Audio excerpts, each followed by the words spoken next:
Welcome to the stream. This is Live Free or Die Bard. I'm your host, Jinx. We are on episode 18. What would you do? What would you write for a world builder? We're going to be working on some projects to include for one of our player archetypes.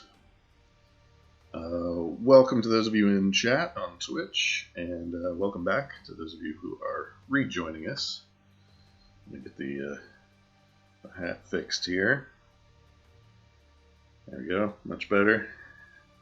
Can't do good GM work without your cool bard hat fixed and ready to go.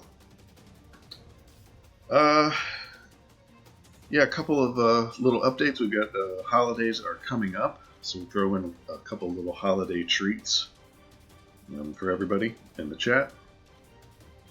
We're going to have a holiday break after this stream, about 2 weeks, where OP is not streaming. We'll still try and host some other folks that we like as best we can, and then we'll be back in January for our regular schedule of Tuesday nights at 10 p.m. Eastern Time, GMT -5, for getting started with style. That's coding with Kalak, and then my stream is Thursdays at 11 a.m., same channel. We're working on our Bard campaign, Live Free or Die Bard. The web address is on screen and in the chat, thanks to the mod. livefreeordieBard.obsidianportal.com. Obsidian Portal is our campaign management website. We are putting all of our notes and adventures and characters and things up onto there, so you can go check it out. You can run the game from there if you like. Feel free to steal ideas. That's what I do all day, every day from other people. So all the best artists steal. That's just how it works. For those of you coming back, you may have noticed there's I think a new Twitch feature. You get the little points down at the bottom just for watching. So while you're watching streams, you're getting points. Feel free to spend those as you wish. We don't have any custom emotes yet, but I was thinking about perhaps making some on our holiday break. So if anybody has any ideas for some custom Obsidian Portal emotes that you would like to see, please feel free to put them in the chat. And any other ideas that you have in the chat, I will try and incorporate them into our campaign. 5th edition D&D, bard puns, musical puns, whatever you like, we will make it happen. Let's see here. What else? Speaking of holidays, gift membership on Obsidian Portal. You're looking for those very last minute gifts. I'll show you how to do that. You go up here to the top left corner of your OP page with this first drop down, and you're welcome.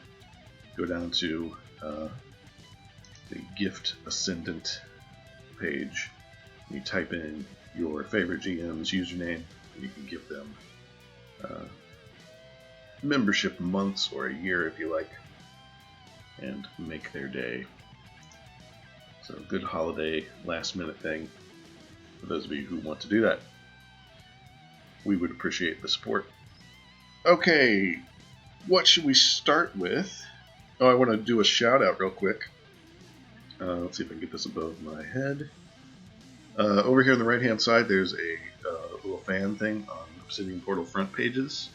You go to any Obsidian Portal page and you hit the little heart, you become a fan, they get notified, and then they rise up in the rankings for their imaginary internet points. But I wanted to give a shout out to Andrew Hart, who favorited us about 3 days ago. Appreciate that, Andrew. Thank you very much. You can also comment on people's pages if you want to. There's a little comment section. Click that, type in your comment, and they get notified. Other ways of messaging on OP, there's a message system, little internal mail thing. You can send them a little message, and they can get it either on the site or it will email them. So it's a handy little communication tool. I've been digging around for some inspiration for the holidays here for our last show of 2019. Getting ready to get into the future. I wanted to show off a couple of featured campaigns. Let me get my web address out of the way so you can see a little better. And let's see here. First campaign to feature Shadows of Terra by game designer GM. It's a 7th Sea campaign. I really liked the cool parchment effect they've got going on. This is you can do this with custom CSS stuff. That's cascading style sheets. We've got some cool fonts going on, and they've carried this theme onto all of their pages. It's a neat little trick. I'm not exactly sure how they do it. It looks like it's maybe just an image that they've manipulated and put behind there as their background. I'm going to show you their character thing too. This is pretty cool. Instead of character portraits, they modified it and did little crests based on class. The bard here has got this cool lyre crest, which I thought was really neat. Pretty sweet. Cool page. I believe I'm already a fan. Yeah. If you're looking for inspiration on OP, you go to your campaigns tab, go down to all campaigns if you want to, and it'll bring up campaigns of the month, which are kind of our exemplary campaigns that earn the awards. And then you can also search down here by popularity. You can search by updated, etc., etc. If you're looking for more campaigns, there's lots and lots. You know, it's got an animated one. Curse of Strahd. That's very cool. I think I'm gonna fan it based just on the eyeballs. That's neat. Okay. Let's look at some other campaigns to feature. Here's another way to do parchment. Here's a much simpler look if you're looking for little parchment edges. And they did a drop shadow on their menu.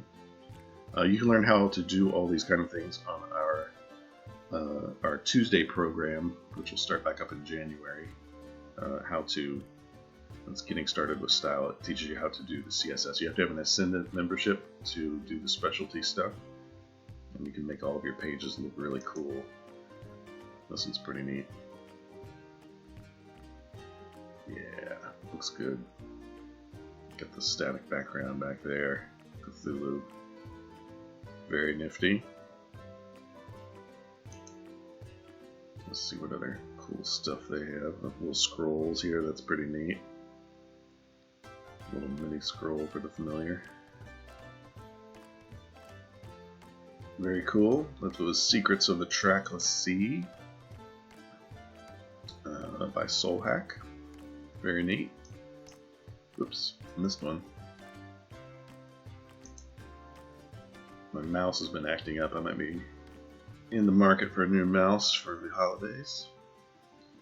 This one's called The Broken Wheel by Bardic Perspiration, which is one of the best names I've seen, usernames I've seen on Obsidian Portal. But they have some cool effects that they've put into the CSS. This is really neat. It's a cool little zoom effect. But yeah, very cool stuff. I like this half-orc in a beret. I'm a fan of hats. I don't know if you can tell. Cool campaign there. This one is cool for content. It's called Rock of Ages by Full Circle. And this one was pretty neat. It's influenced by rock and roll culture. They played another game that they did this little trick in, but they wanted to make a cool game out of it. But it's basically each session contains a music gimmick. It'll be based on a rock song. At the end of the session, the group comes together and attempts to guess which song the session was inspired by. So they did one that was Thunderstruck by AC/DC, and there was booming voices from coming out of the clouds that followed some of the lyrics of the song. So good idea.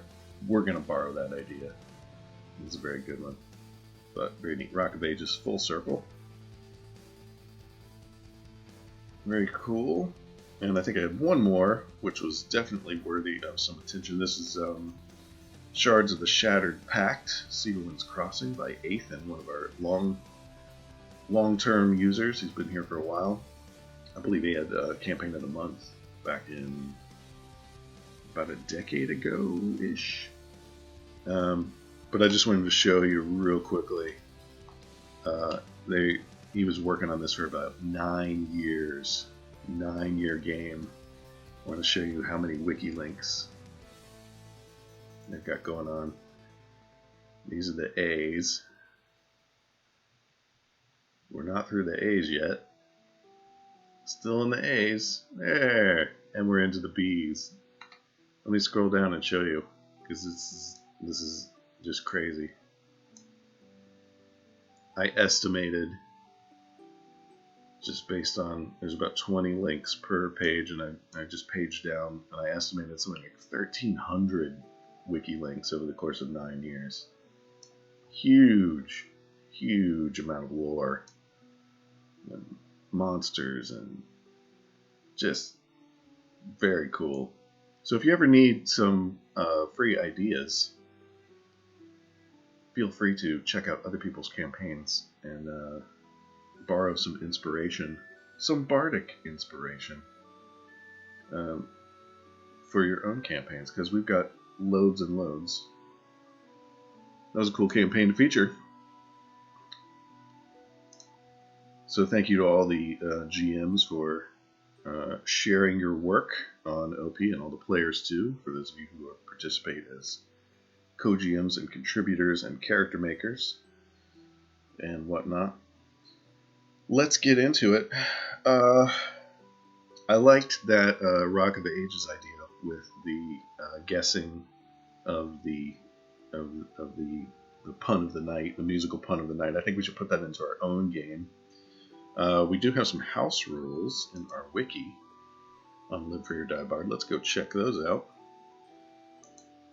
Down here in house rules, here's how you get some bonus XP.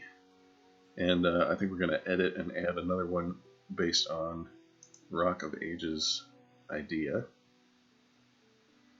So you go up to your little editing thing, which is the pen and paper in the upper corner. So if you're the first player to spot a musical pun, we've already given them some XP, some extra XP if you're one of the folks who spots one of those. Creating funny song titles and stuff like that already gives you a little bit of XP. I think we're going to add another bullet point. You do bullet points with an asterisk and a space. And we're going to do coming up with an alternate pun title for a session, a game session. Let's put that game session. And I think that's probably worth, let's say 15. Not going to get that one very often. The goal with bonus XP is not to give out too much, just a little extra incentive for participation and for paying attention, things like that. So let's add that into our library of cool stuff. And there it is. We got extra XP that can be gained. Alright.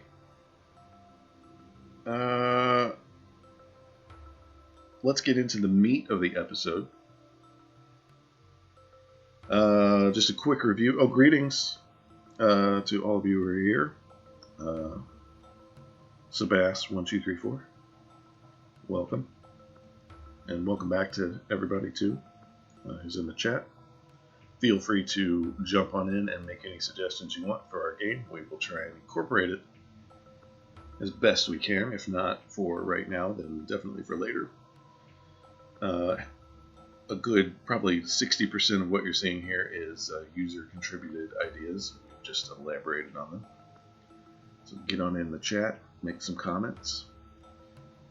So I think for a quick recap, we've already done Adventure 1, 2 Tickets to Paradise, where they've done some town adventuring, a little mini dungeon, a little bit of role-playing, and rescued a damsel in distress. Possibly had a battle of the bands already. A little bit of fighting, but not much. We're on to Adventure 2, which is the Journey adventure, the Wheel in the Sky. we're going to find a cool floating fortress of some kind that we haven't elaborated on yet, but we need to talk about journeys outside the town, overland travel. So let's go to our adventure log, where we're keeping our adventure notes. Here's adventure 2, and here's what we've got so far. So on the road again, it's our part 1. Mayor approaches the group with the mission to investigate a broken weapon that fell through the roof of a farmhouse. We may adjust that slightly. I had another idea that might work a little bit better for what we're doing today. But essentially, they're leaving town. They're going out into the kingdom, into the region, and they are looking into what they can find on the way to this fortress in the sky. It is our end point for Adventure 2. So the mayor... Mayor Petty Tom comes up and discusses with them what he wants them to do. He's sympathetic to their cause. He's going to send them out to deal with some issues. We did do our Hex Flower the other day. This is how to jazz up some of your random encounters when you're out. It's about 2 episodes back. You can watch that one. And basically you roll on this for every chunk of travel, every 6 hours spent traveling, and you get new encounters. And you might get some rare ones up here at the top. You roll on the little mini chart over here. It gives you what kind of stuff you find. But that's pretty much all we've got for our Adventure 2 so far. I think we're going to modify it though, because we got some world builder projects we want to do. The title of the episode is What Would You Write for a World Builder? What would you write for a world builder? And one of our character archetypes, who I will show you. These are the types of players that we think that we might have in our game. We're writing for them, even though they're not actual players yet. Wanda the World Builder likes to write, draw, and craft. She's one of our player archetypes. We haven't really given her a lot to do yet in Adventure 1 because we were railroading, as you often do in Adventure 1, to let them see what's going on in your plot.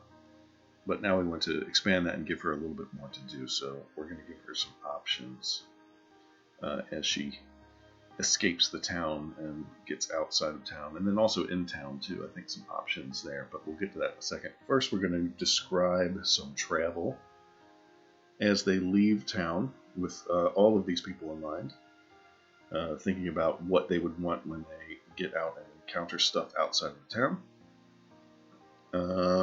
So I think let's take a look at our map that we made last week. We've got the Kingdom of Calliope, which I'll show you briefly so you can see where we are in the grand scheme of things. Zoom out a bit. Here's our starter town over here. This is the little region that we're in, which we also have a map for.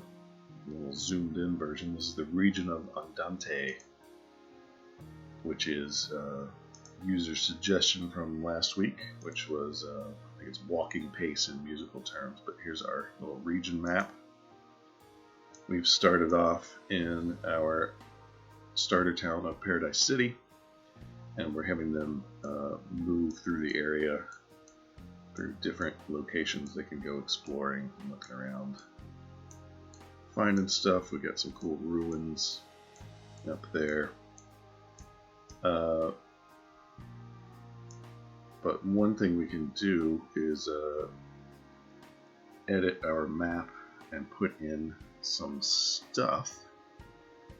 But what we're looking at is basically grasslands, forests, rivers, lakes, some hills, no mountains yet really.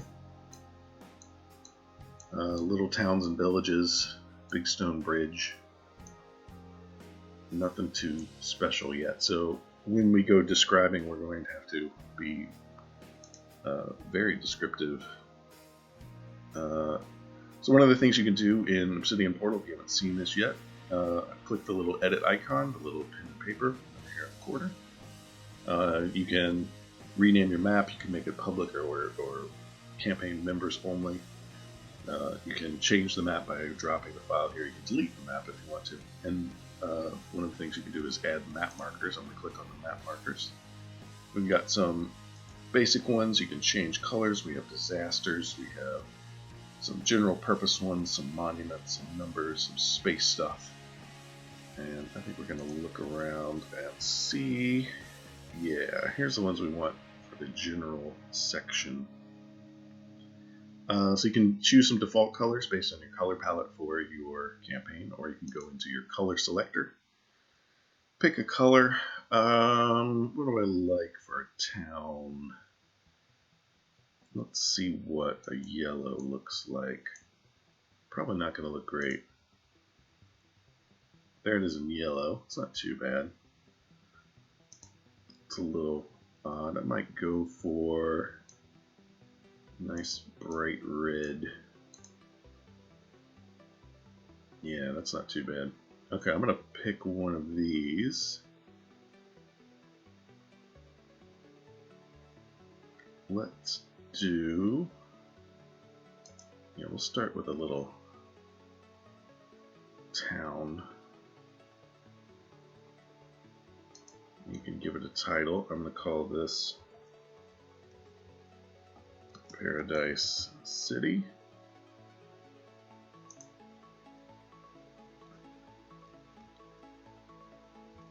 The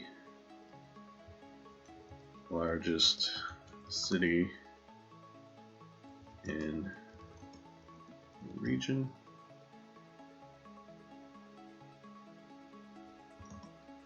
And then we can add a wiki link with this little tab here. Search for it, so you don't have to scroll down if you don't want to. And that puts in our wiki link for Paradise City. Largest city in the region, Paradise City, is a busy town surrounded by thick walls made of pinkish brick.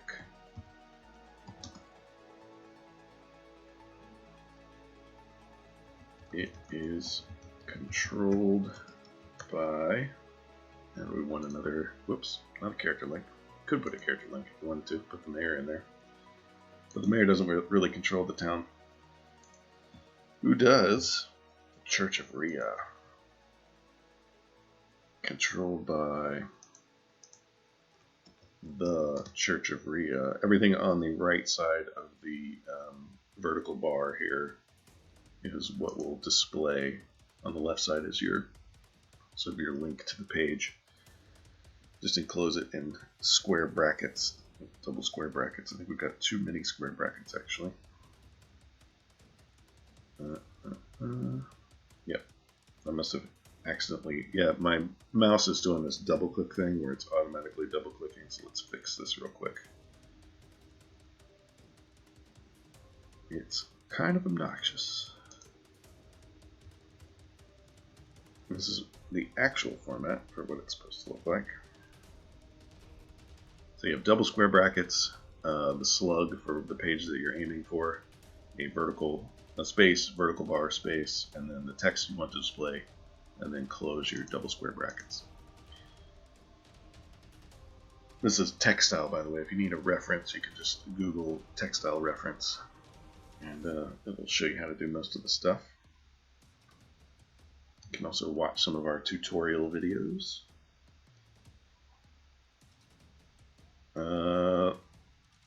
Paradise in a busy town surrounded by thick walls made of pinkish brick. It's controlled by the Church of Rhea. Okay, let's save and see if I've done this correctly.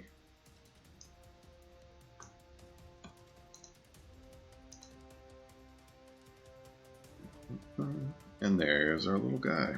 Alright, so the map marker you can move around. I'm going to stick it right about here.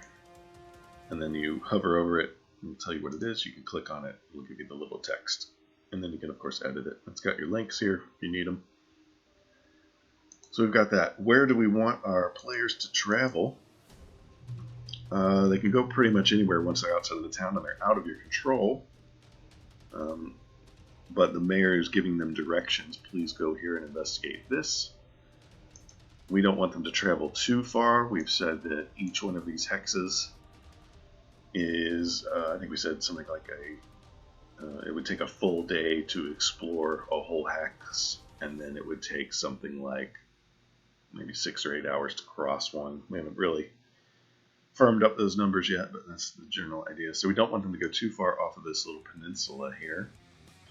We got a castle, we got some towns, we got some bridges over rivers, we've got some roads, we've got some trails. I'm thinking we're going to have them go up this direction along the coast. Maybe no towns. We want to have a wilderness sort of adventure. Maybe we put them up near the bridge up here. I think that might be good. That way, if we do half-day travel, that's like 2 days travel, maybe tops, maybe more if they're fast. We'll stick them up here somewhere. So near the bridge, on the way to whatever this fortress is. We haven't named it yet, I don't think. So let's put another map marker up in this vicinity. Nope, we're already on edit. Okay, add another map marker. And we want something to represent. Let's just look through some of our markers. Here's our disasters. Come on, mouse, you can do it. It's trying to double click on everything. I've replaced the battery, it didn't help. Might just need a new mouse.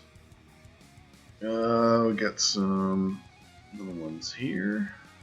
Got a cave if we want a cave. Tower. Crossed swords, crossed keys. Might do crossed keys, that's kind of cool. Here's some old monuments. And then you get some numbers also if you needed waypoints for things. Might just use numbers actually. Might be alright. Yeah, let's use just a number. We're going to make this one. What color? Let's do blue just because I want a contrasting color. And we're going to call this Adventure to Wreck. Let me put a dash. Now let's say crash site. Crash site. Okay. The site of a strange device fallen from the sky. We don't have any wiki entries yet. We haven't made this part, so there's nothing to link. But let's get our map marker. There it is. And we're going to drag it over here somewhere. Oh, we have an extra. Must have clicked on it, so it's the double click thing. So if you want to get rid of one, you click on it, you go down to delete marker. Are you sure you want to delete? Yes, I am. Delete it, and it's gone. Okay, and then don't forget to you have to save your map after you've made some changes. And it'll take it a second to re-update, and then you can zoom, and there's your stuff. You got your Paradise City and your crash site. Okay, so now we know generally what we're looking at when we're describing where they're going to travel. So the mayor's going to tell them up near the bridge to the northwest. You can follow the road, and then north of that we have reports of, and then that's how that's going to go. Okay, let's keep that guy open. I'm going to center click and reopen our adventure log. By the way, if you want to see old videos of Live Free or Die Barred after they disappear off Twitch, because they only stay on for a little while, you can go to our YouTube channel. Our Obsidian Portal YouTube channel. I have almost all of the Live for Your Die Bards about a week after they come out. They go up on YouTube, and you can check out the playlist for Live for Your Die Bard. Watch whichever ones you want. They're labeled appropriately, so if you're looking for something specific, it should be in there, in the tag search or wherever. You can find it that way. And click and subscribe and all that jazz you're supposed to say when you're a YouTube broadcaster. You know how it works. Or don't. I'm not your dad. Whatever. Alright, let's go to our adventure 2, and we can start our description now that we know what we're describing.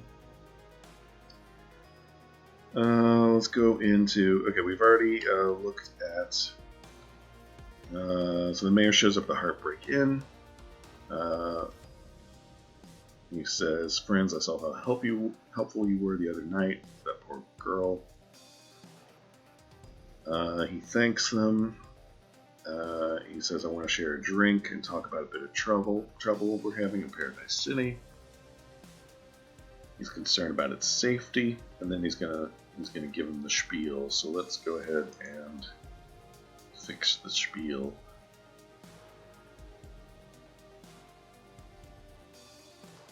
Broken weapon that fell from the sky. It was originally going to be through the roof of a farmhouse, but I have a better thought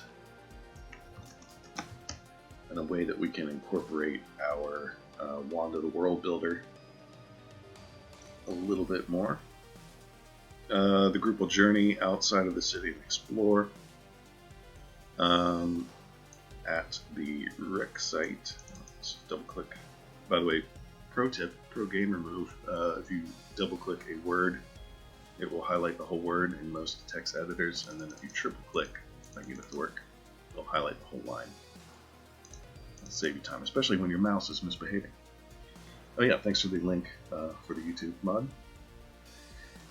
Okay, at the rec site, which is our number 1. Once we make a wiki entry for a specific, for the rec site itself, then we can link that in that map marker if we want to, and in the adventure. And find clues to a mystery that leads to a castle in the sky, and then that's the Wheel in the Sky, which we'll work on in January when we come back after our break. Let's scroll down a bit. Alright, before we get to our random encounter, so after he goes through this, we want to do our GM notes. We're not going to spell out everything that Mayor Petty Tom says. We're going to let the GM do a little freewheeling, a little bit of ad hoc improvisation roleplay. We just give them a little intro, maybe a little key points here and there, and the rest of it is up to them to run it. So let's take a look at our old adventure log, and I want to show you how we did our formatting. Back in Adventure 1, we want to try and keep everything consistent. I actually need to go in and clean up a few things that from where we were building it as we went, so that everything looks the same. So we have our the stuff that you read out loud is in the text blocks, which are custom CSS stuff. We talked about that in one episode with the drop shadow. Anything in colorful, different colors is different voices for different NPCs. Occasionally you're going to have pictures of an NPC. You're going to have links to characters when we have that. This is him talking, so he's talking in the dark green color, I believe. I think you can right-click Inspect Element and find out what the different colors are if you ever needed to look that up, but I'm not exactly sure. Yeah, here it is. Color dark green, all one word. I'll show you how to do that in a second, because we'll change all the mayor's text to the same dark green so that you don't get confused while you're reading through different ones. Whenever we have multiple options, we do our little accordion option thing, which where you click on it, it opens up stuff. That way it gets it out of your way. Makes it easy to see. We have a little random table here for our crazy town dude, Rim. And Priscilla talks in blue. And then, okay, so all of our regular GM notes are just plain text. There's nothing too special. And then whenever you have a new section, you have a slightly larger thing. So we only have to worry about fixing this color. Okay, so here's our color. To do colored text, you do percentile, curly brackets, color, colon, the name of the color. In our case, we're doing dark green, curly brackets, then whatever the text you want to be, and then you end it with a percentile sign. That's how you do it. And I'm going to change this red to dark green. Okay, now we're going to talk about what the mayor wants them to do. So let's put in another character link just in case they missed it from before. I'm going to search so we don't have to go through the whole list.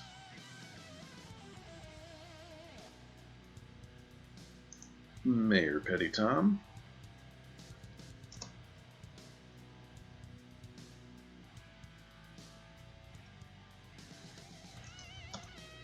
Wants the group to investigate a strange incident. How do you spell incident? Yes. There's a spell checker on here, don't worry. To investigate a strange incident that happened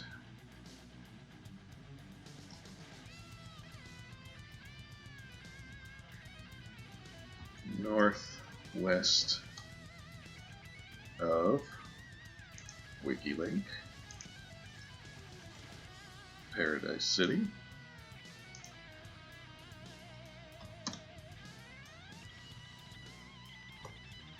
An object of unknown origin apparently fell from the sky, smashed a traveler's wagon, and almost killed him. Let's see, almost killed. Yeah, let's just say him. Let's have a single person. Sometimes with groups, especially early level groups, less is more. You want to give them less people to focus on, and then expand your NPC repertoire as you go. You're trying to get them to the quest as quickly as possible, not waste too much time with a bunch of extraneous people that aren't important. If we want to add people later, we can. But start small. Object of unknown origin apparently fell from the sky, smashed a traveler's wagon, and almost killed him. He sent word, and some of the scraps to town by way of a soldier on a nearby road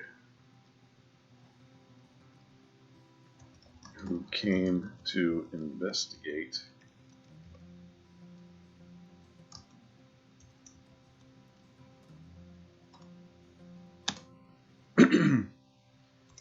So we'll need to give them the item, the scraps, from this unknown object. In my head, I'm currently thinking of a like a suit of mechanical armor or something cool like that. That's an ancient weapon of war. They use this flying castle, the wheel in the sky, to fly over their enemies and then drop these soldiers, these mechanical soldiers, down and defeat defenses. And but it's on autopilot now and going crazy. So one of these soldiers fell. Its slow falling systems failed and it ended up crashing. Okay, he sent word, some of the scraps, yada, some give some scraps in a second.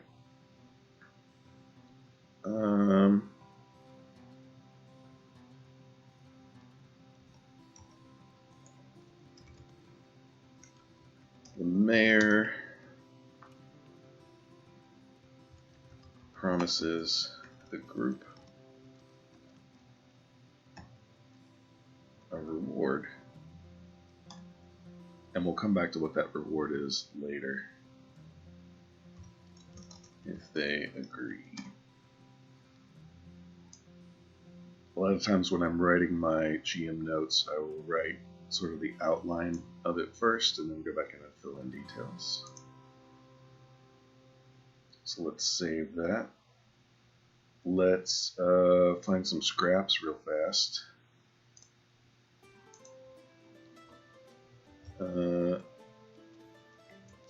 Let's go to Pixabay. Pixabay has free, Pixabay and Unsplash are the ones that I use. They have free images you can use for all kinds of stuff. No license, any of that jazz. Sometimes you have to do the CAPTCHA. Let's just look for scraps and see if we get lucky. It's very scrappy. Ooh, that's kind of cool. We don't want to give away that it's a soldier right away, though, so we don't want to give them that image right just yet, but I'm going to open that one. That's pretty neat. So we're just looking for some scraps or some junk. If we don't find it right away, we will look for something else. Here's some random stuff. Got some hexagons in there. That's kind of neat. Open that too.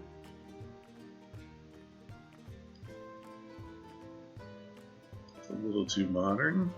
Well, it's something that could have been made by a magical fantasy society in a Renaissance or medieval setting. Let's do one more page and then we'll look for another keyword. There's some cool brass fittings. We need it to be rusted though. Here's some cool bits and pieces. This is just for our, I'm using the items page. We're going to make some items for our adventure. I'll show you how to do that.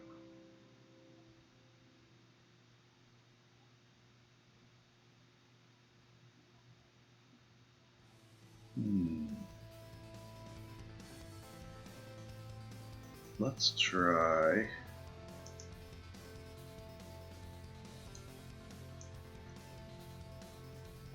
piston.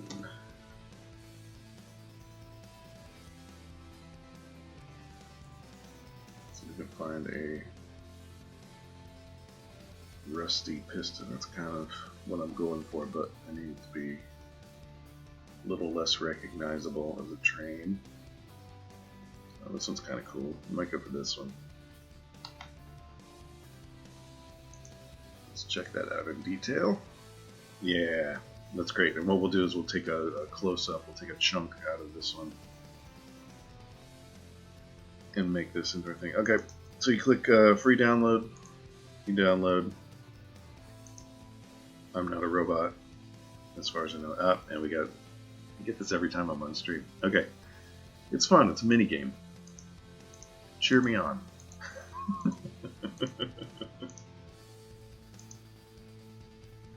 Traffic lights. This is how your self-driving cars are learning. Crosswalks.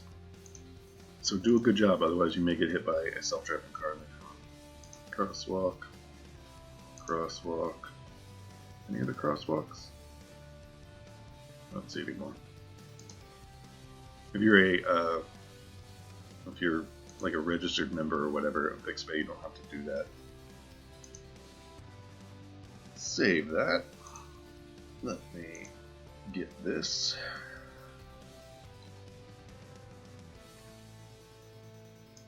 And then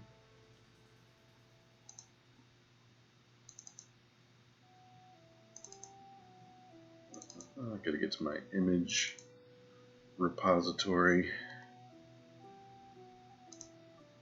Paste. You guys won't be able to see my modal windows necessarily, but I'm just moving the file around and getting it. Let me show you. Now we're going to manipulate it very quickly in Paint.net, my favorite free graphics program. Alright, so we're going to look for, I'm going for a roughly square image, doesn't have to be perfect. We want to get some of the red wheel, some of the piston, some of this stuff over here would be kind of cool too. But we don't want it to be recognizable as a locomotive necessarily. So I'm going to use my rectangle select tool. I'm going to hold the shift key and I'm going to drag a square. And I think that's probably pretty good. Go up to the top to image, the drop down crop to selection. It'll crop everything except that part that we did. Now I want to shrink this down. You don't need a very big image. I usually go with 500 by 500. I want to maintain my aspect. You won't be able to see the pop-up window, but I'm clicking the checkbox that says maintain aspect ratio. That'll keep it a square. I'm changing the width and height to 500 pixels each and clicking OK. I'm going to save the file and then I will go in and rename the file Sky Weapon Scraps. Actually, we'll just do Sky Scraps.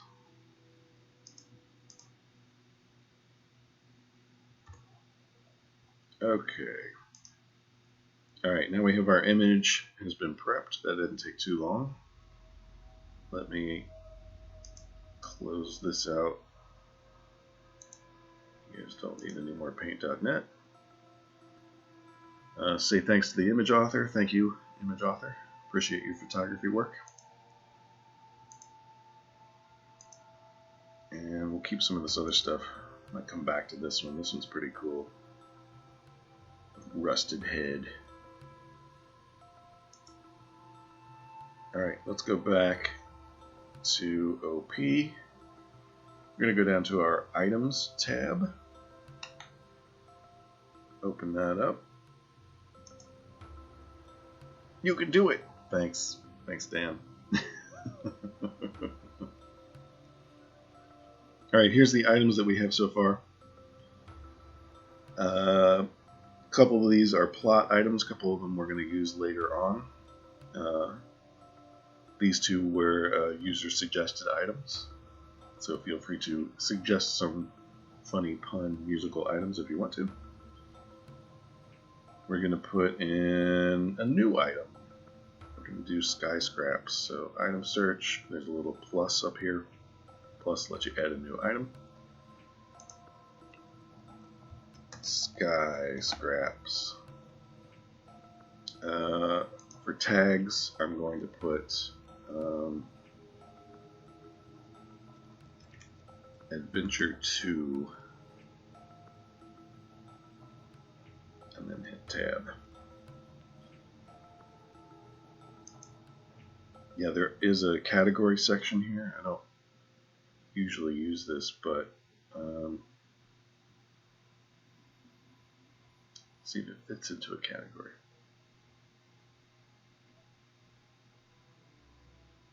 It's kind of cool.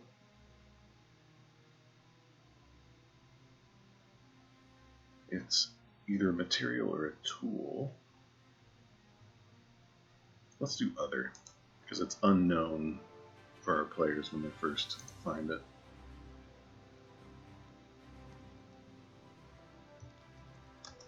Rusty pistons and a wheel from a complex machine. Okay, much like the character section, there's two fields if you want to fill it out and have it divided up. This first section is for the statistics, pluses, minuses, costs, crunch, and then the bottom one is for the biographical information, descriptive information, and so on and so forth. I like to put my descriptions up at the top So they're nice and easy to access when you pull it up. It's the first thing that you see. This particular thing doesn't have any stats, so to speak. So let's describe what they see. So this was originally a mechanical soldier, and now it is just bits and pieces. We're going to give them a little bit of a clue, enough to pique their interest, but not enough to give away the reveal for later on. So,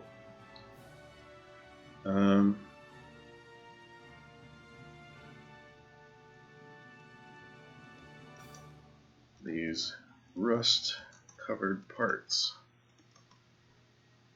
are still loosely. How do you spell loosely? Is that right? There it is. Loosely. There. What would we do without spell check? These rust-covered parts are still loosely connected by ancient bolts and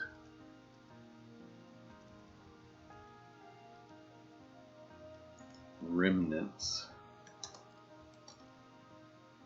of wire. They are almost impossibly lightweight, but strong as steel. Some flecks of red paint remain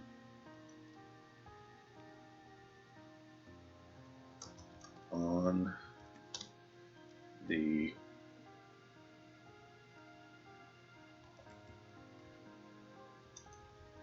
broken wheel segment that is about as large as a dinner plate. The pistons are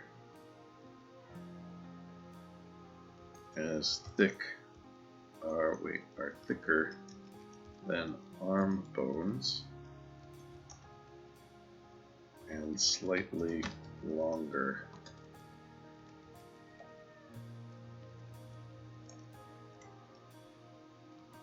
Seized up hinges indicate that the original machine must have been made with a wide range of motion in mind. Pardon the alliteration, I can't stop myself. Alright, let's read that and see if that makes sense without giving things away. These rust-covered parts are still loosely connected by ancient bolts and remnants of wire.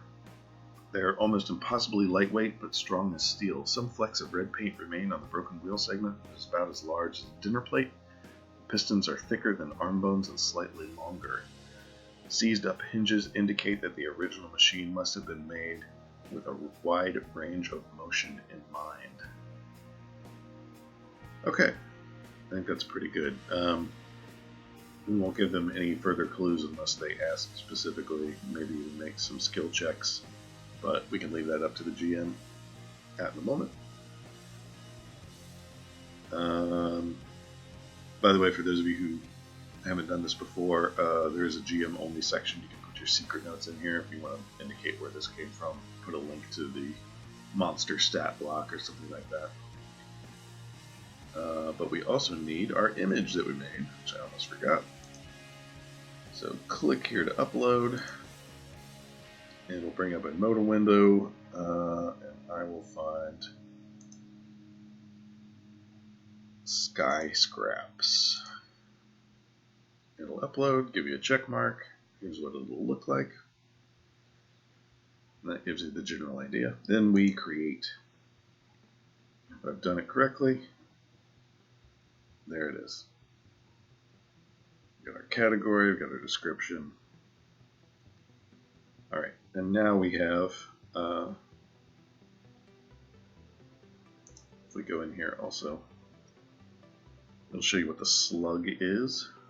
So sky-scraps. When you're looking through your item inventory, you can search by name of thing, you can search by tag. Don't know if you can search by category. No, I don't think so. So you can search for Adventure 2 or Artifact.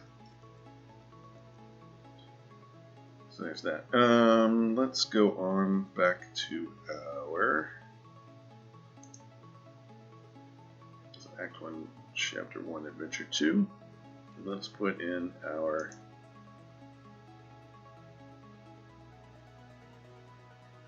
thing for items. I'm going to link to our items.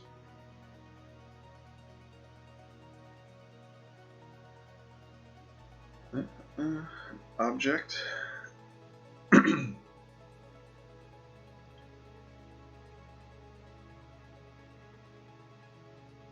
Okay, some of the scraps. This is where we want to insert it. So for this one, it's this. I think it's the same format as your character links. So normally, like if you were doing a character link like that, we give you Alice the actor's character link. We don't want to do that.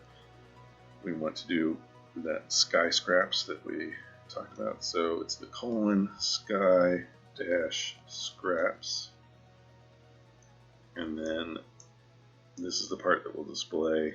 So we want to do some of the scraps. And then we can delete this. Let's preview and make sure we got it.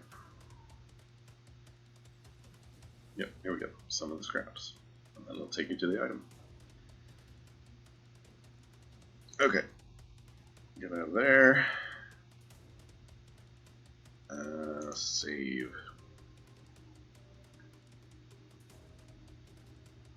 And then you'll come down here. You'll be reading through the adventure. If you need to bring up the mayor, you can click on the mayor.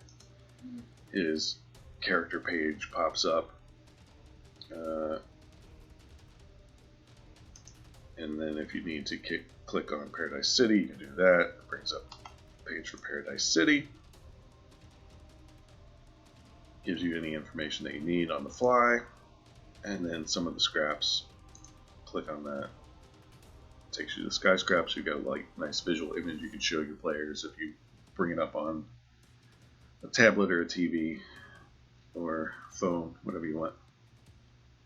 There you go. So sky scraps. We haven't given anything away with our description, so if I had called it sky weapon scraps, obviously that would be an issue. So there you go. Sky scraps. You can come back in and edit this later if you need more stuff. All right, let's talk about the region of Andante. We mentioned that we needed to. We can edit this too while we're here.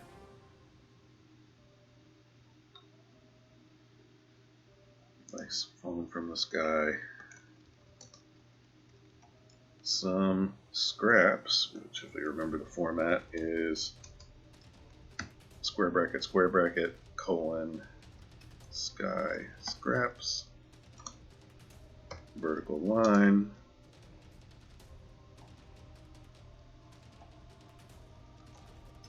some machine scraps, bracket, were sent to Paradise City. Yep, we can put that in here too.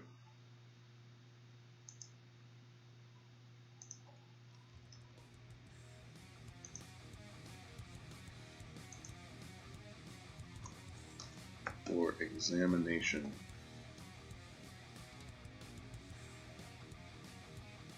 And then save.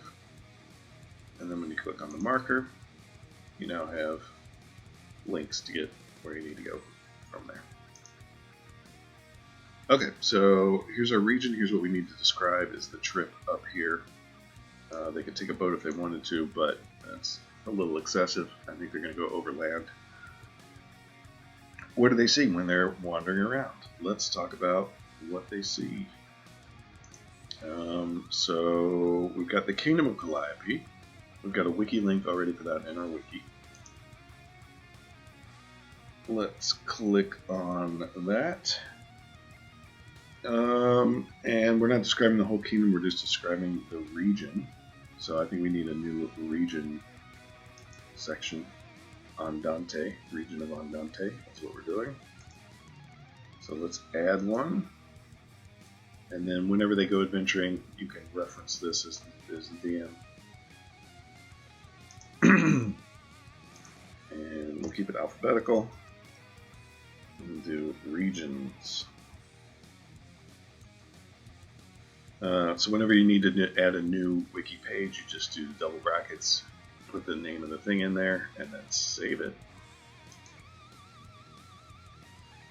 And when you get back out, you'll have the new thing there. It's a different color based on the color palette that you selected in your settings. And you click on it, you get to the new page, and then you can fill it out. Okay. So this is part of the, this is a region, so we'll make that a tag. One of the regions that we have is going to be Andante. Same deal.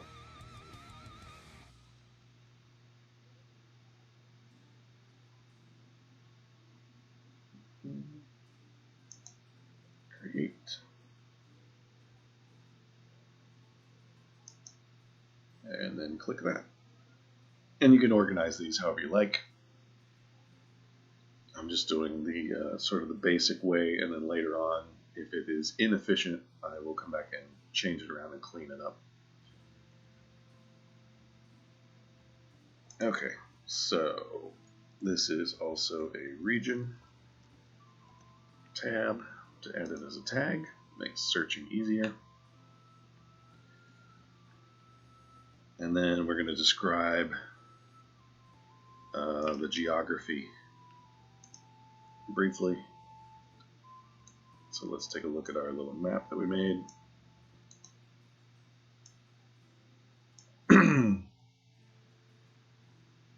We don't need to come up with all the names right now, but if anybody has any name suggestions for locations, musical puns and otherwise are welcome. Let's get this in the screen. Everybody can see it okay. Alright, so the region has the big lake and river and coast, and it's mostly peninsula. And it's got some forests and some hills and some grasslands, a couple of towns, etc. We won't go into the full description yet because we don't have all the names of things, nor do we have the wiki links to link them to, so we'll have to go back and add to this as we go. So whenever you add something new, go back and put it in wherever you need it to go. The breeze swept peninsula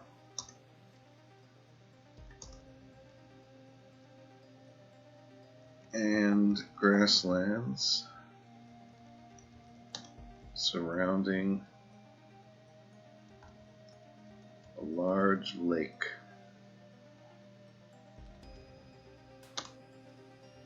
Make up the bulk of Andante, which means walking pace in the old tongue.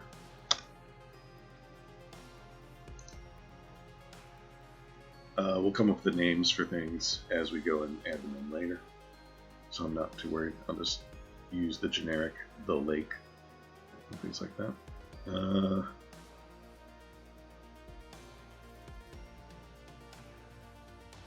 range of hills, a range of rocky hills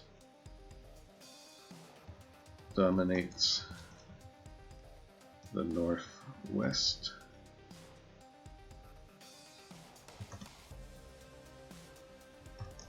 And small rivers across the landscape, emptying into either the lake in the center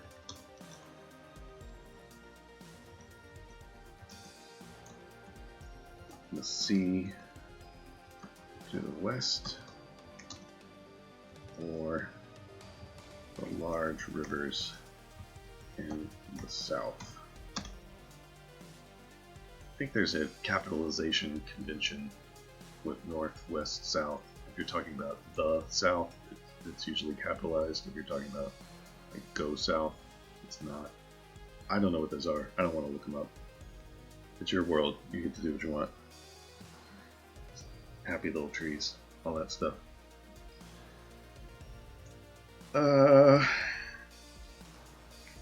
Let's see. So those are the major landmarks. Pockets of forests we do need to talk about.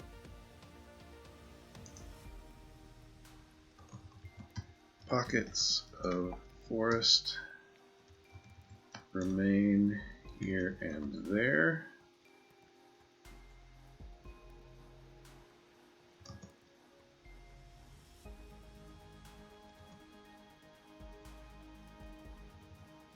Though grasslands, fields, and moors dominate most of the landscape.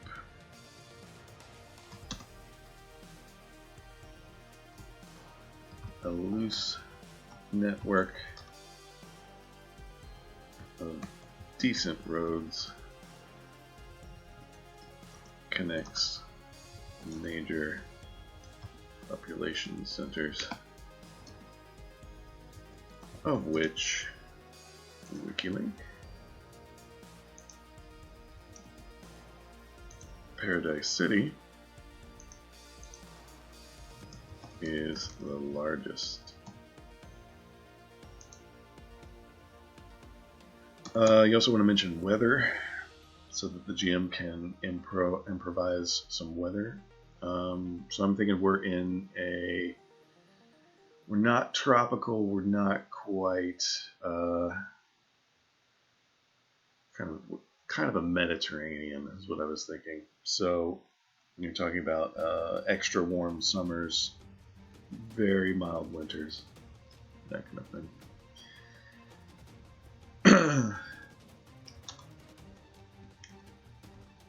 The sea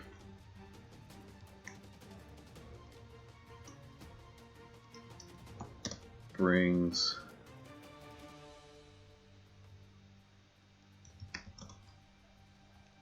both hot summers. That's not really both. I'm going to do more than two. Brings hot summers, mild winters, and regular storms.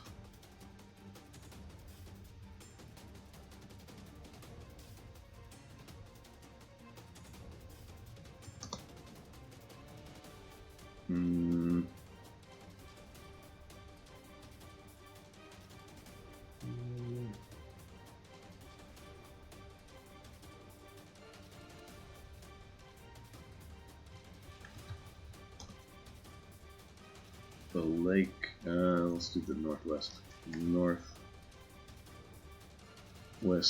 hills sometimes collect a great deal of rain, making travel somewhat treacherous, and trails vanish into the mud. seasonally. Okay, so we've given our DM sort of an idea, a rough idea of climate and some general weather patterns. When we make more detailed entries into how deep the lake is, for example, things like that, then we can add extra things for those. But for right now, this is pretty good.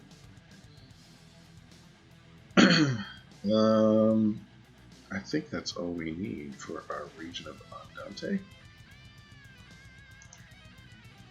Create, and there's Andante. I'll come back in over the break and do some cleanup. What's it called? You leave the little internet trail of links back to other things. Breadcrumbing. That's it. Breadcrumbing. I'll probably go back in with all these entries and put the breadcrumbing of like Kingdom of Calliope, regions, Andante, that kind of thing. So you have links to get back to stuff that you've already been into if you need it. And then I'll throw in more links later on when I get them. That's sort of the thing when you're running a wiki-style site, is you will need to link and cross-link and update links as you make new stuff. But when you go to run your campaign, it'll be super easy to find information. So do the work now, and it'll be easy later on. All right, that's our description for our travel. Giving them a little bit to go on. We can add more landmarks as we need them, but otherwise that's up to the GM. Let's talk about world builders. If you will recall, the point of the episode is to address the one player that has not yet been addressed, Wanda the World Builder, our player archetype. If you haven't had one of these in your group before, they want to have an impact on your world. They love creating stuff. So Wanda the World Builder will want to make something long-lasting in your world. They may go to the extremes of, they'll probably have a larger backstory. They may want to design their own hometown, if you allow such things. They may have little extra stories for each of their pieces of equipment, and that's why they take 6 hours to make characters. They may have NPCs that they want to use. They may voluntarily give themselves enemies so that they have helped create some stuff in your world.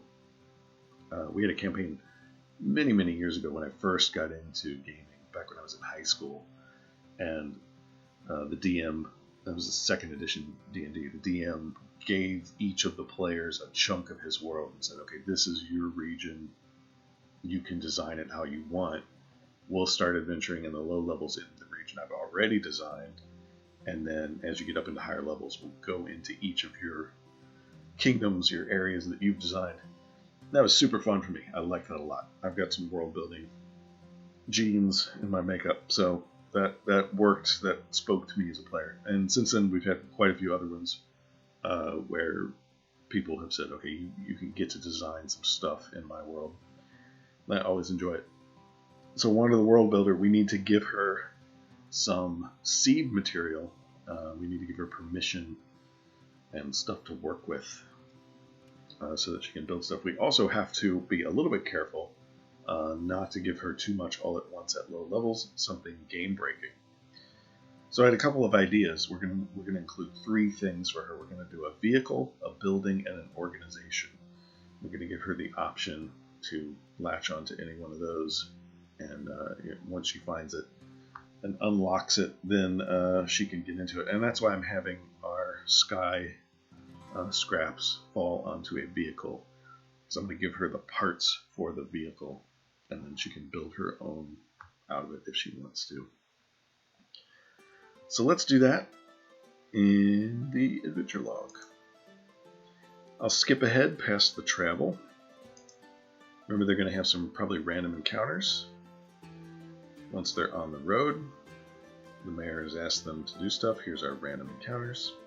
We need to turn that into a heading. They're going to roll on random encounters. They're going to see some stuff, crops, some monuments, some monsters perhaps. And then after that, they're going to get to where they need to go. So let's go edit and give Wanda parts for a vehicle. Random encounters needs to be a... Let's make it an H2. Oops, double clicking again. Yep, I think it's new mouse time. Sad to say, this one didn't last very long, but longer than some other ones. Might also, if I can open it up, I might clean it. That might help. Back in the old days, we used to have to clean the rolling magnetic balls in our mouses. Yeah, mouses. Computer mouses, mice, whatever. You have to take them out and clean all the dust out that they collected. And now with the laser mice, you don't have to do that as much, but I'm sure they still get gunk in it.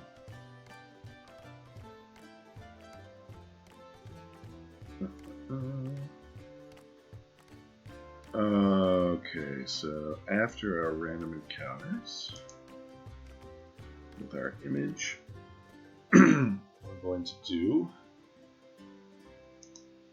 H2. There it goes again.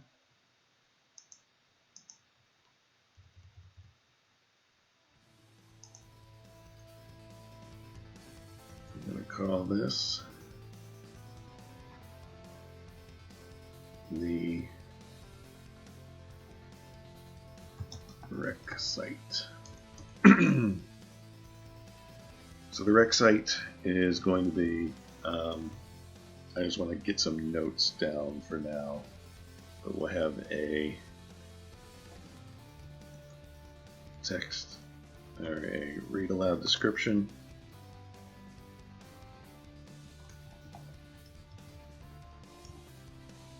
We'll have an NPC who's the driver of the vehicle that was smashed. And then we will have the vehicle itself. Vehicle. So, we want to give her parts, Wanda the World Builder, we want to give her parts to make her vehicle. And we're going to give her not enough to be something super dangerous, but enough to help her out in the mission that's coming up. So eventually they're going to need a way to get up to this floating palace. And I'm thinking that perhaps we introduce our first mini airship in this particular section. So,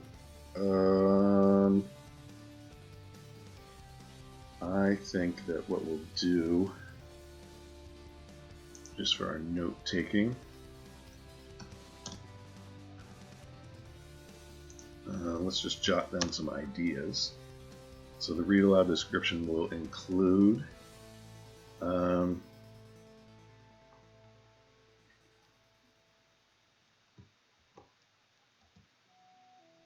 a smashed wagon,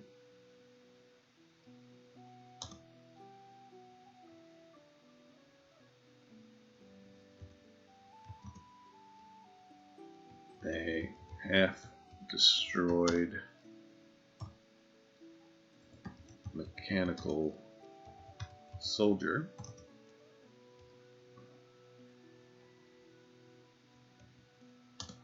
a broken balloon,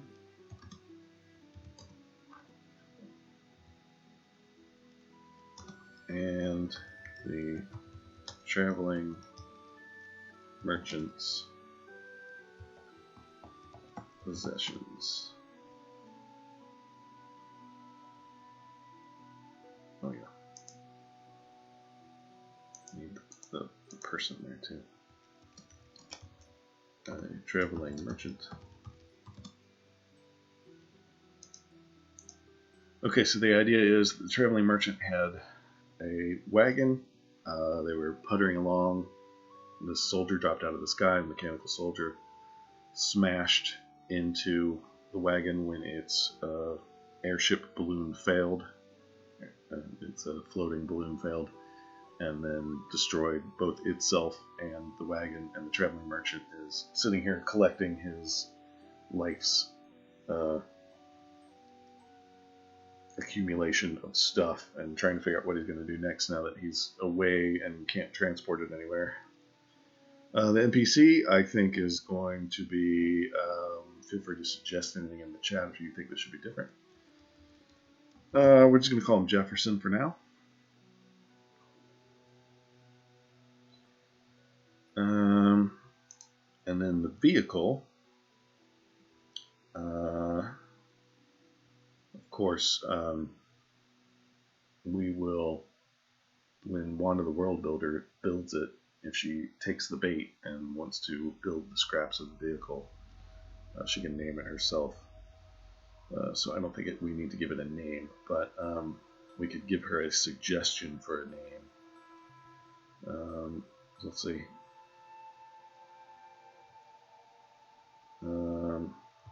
A broken wagon with enough intact parts to build something new.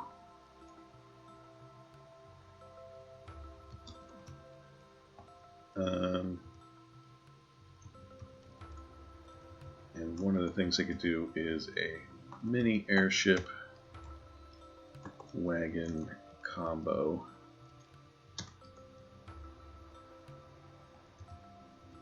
Yeah. So in my mind, if I were doing it, you have this balloon that can float heavy objects, and you have parts for a wagon, and you need to help this person. Maybe you can build a wagon. Maybe you can put it together. Maybe you can repair what's there and add some new stuff and make it interesting. And there's a semi-working airship balloon, which we haven't figured out the physics or magic behind how those work yet, but that doesn't matter right now. Whatever it is, it's supposed to, if you can fix it and make it work, then you have yourselves a vehicle that may be able to help you, which would be useful for later on when they need to get to their castle in the sky. So that's one thing that we could do for Wanda the World Builder. And we need to make the check to do this to build should be fairly low.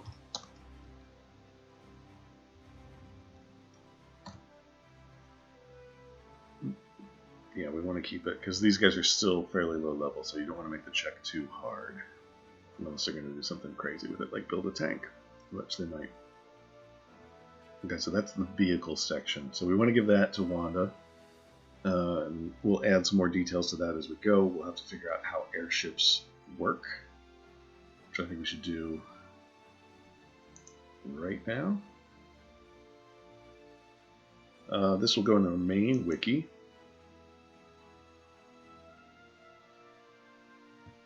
I think we need a new thing for technology. We have one for cultures and conventions, religion. This seems like a good section for where technology of the world would go. So let's edit our main wiki. We're not really keeping things. Yeah, we're not organizing by alphabetical here. We are organizing by usefulness. So I think we would put in right below Kingdom of Calliope. Again, for textile, double square brackets, technology,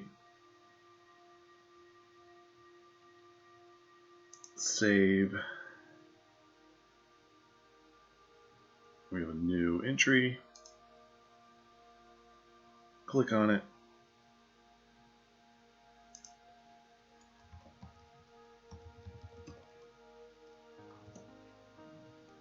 Make a new tag just for fun. And then the various kinds of technology that we have are, let's see, the world of live, free, or die. Bard is set in a Renaissance time period with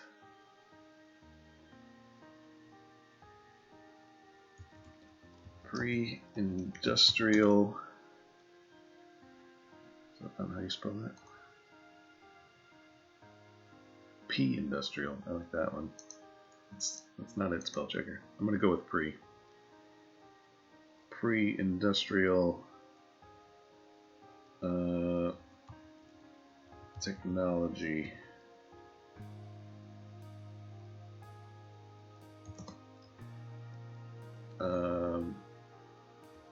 E.g.,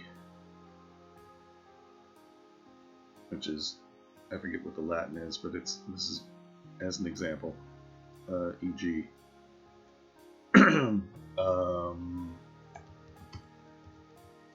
clockwork. Let's do complex. Complex clockworks.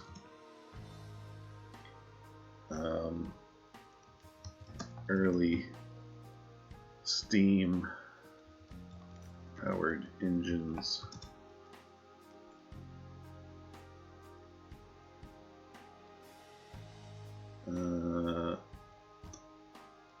Is there anything else that we want to? Let's see.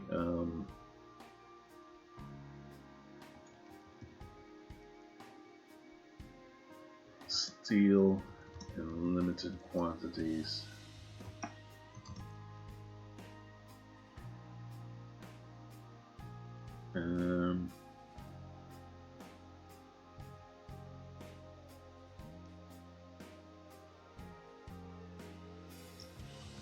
Very simple electrical devices, especially for music, and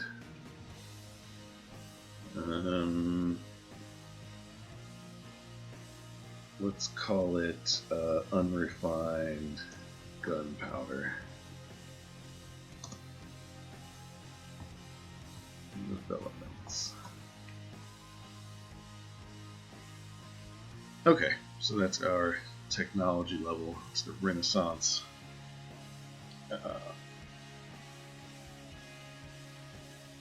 So in the city you would have basically access to what Da Vinci had. Some machines are becoming a thing, but they're not super heavy duty yet. You probably would not have a thing like a train, but you might have something smaller than a train. You could do a little bit of steampunk if you wanted to go that route, but not much. Okay, so that's the technology.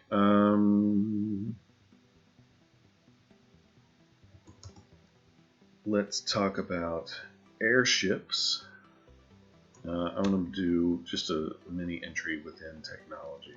Airships.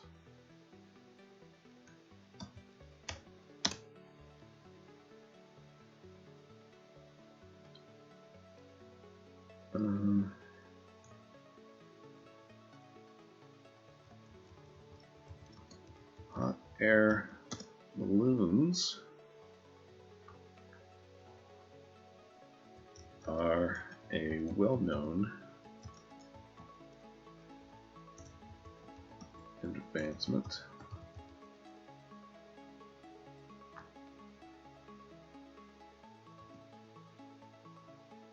and have been combined with magic to increase their effectiveness. As such,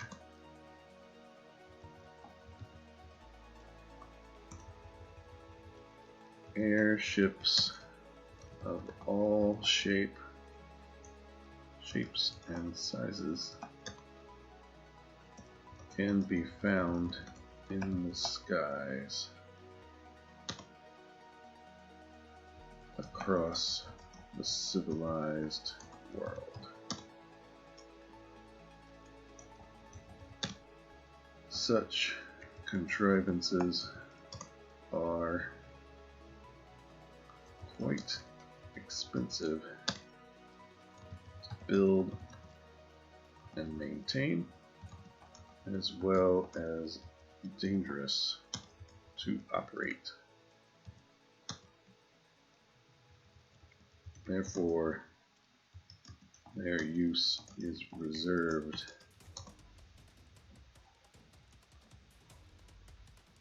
for the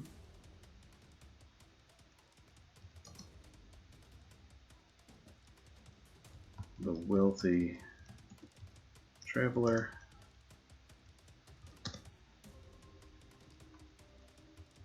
the important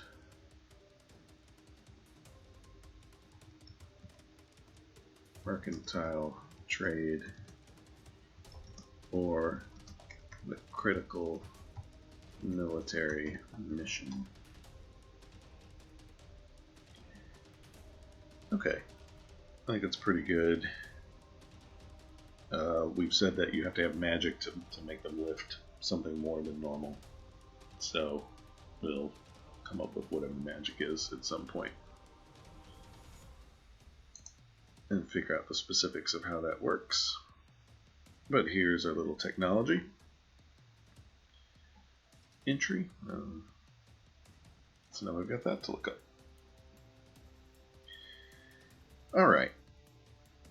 We need to give Wanda 2 more hooks to get her going. And to do that, I want to go back to our map section. I want to give her a building.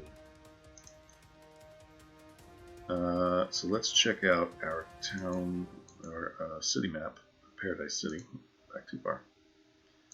We got a lot of buildings to work with that are unlabeled and haven't been taken yet.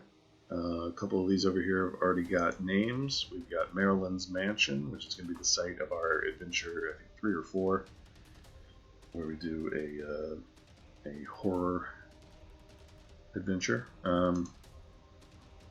We've got Aerosmith's Fine Fletcher Shop. Oh, stop double clicking. There we go. We got Alice the Cooper. We've got Iron Man's Smithy. Some say he has traveled through time and lost his mind. And then we've got the Heartbreak Inn. We've already labeled a couple of these on the main map. We've got the Town Square. We got the Mayor's Mansion. We've already had that. And then our main bad guys live at the Temple Keep, so I can't touch that either. But we do want to have, I think, 1 abandoned building that is up for sale on the cheap. And since it's a Bard's game, I think maybe it should be some kind of a theater. So I was thinking we could pick a spot that would make a good spot for a theater, give folks an excellent look at what's going on in the town square so they can keep tabs on stuff that's going on. I'm thinking maybe over here across from Alice the Cooper we make this our theater. This particular building right here.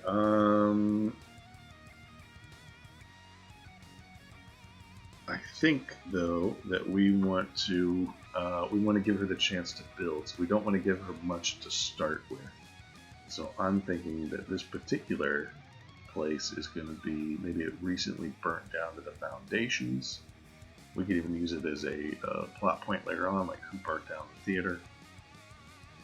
But it's for sale for cheap. The current owner maybe wants to get rid of it, and then if our world builder wants to pick it up for a song, they can then have their own building project and turn it into whatever they want. But we'll give them a little something to work with. So let's stick a map marker right there for now. I'm not going to bother changing the map. until we know more specifically what it's going to be. Give ourselves a map marker.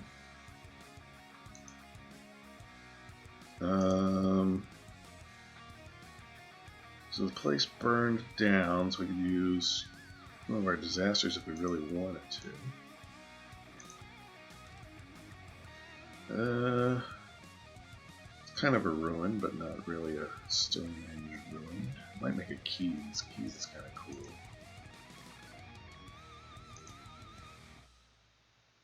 We could use the Opera House to indicate a theater. That might be interesting. In solidarity with our Australian friends who are currently suffering under a massive heat wave and giant wildfire disaster. Good luck to everybody down under. Yeah, I think we'll do the Opera House. And I think we'll do... kind of dig in the red. Come on, mouse. You can do it. This is nice too because it does give you your little code down here, which you can use these for your custom CSS stuff if you need to. So let's use, yeah, that's kind of cool. I might go a little darker than that actually. That's not bad. Yeah, we'll pick that one. We'll do the Opera House. All right. I think since it's burnt down on the foundations, we want her to build it up. What better title for a theater than the Buttercup? The Buttercup Theater. If you don't know, the Foundations wrote the song "Build Me Up, Buttercup." Burnt to its. Let's do her. Burnt to her foundations.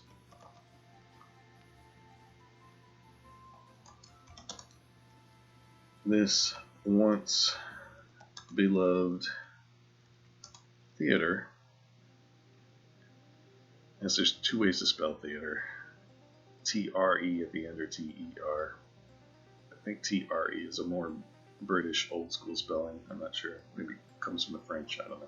I'll stick with it. I think either one is correct. According to my brief stint in college. Anyway. Burnt to her foundations, this once beloved theater is rumored to be the sad victim of WikiLink.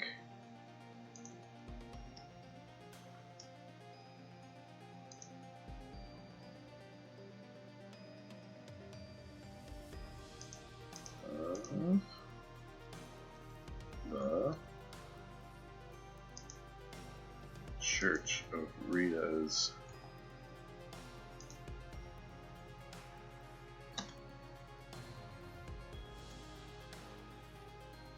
hatred towards all forms of musical and creative expression. Let's do freedom, creative freedom.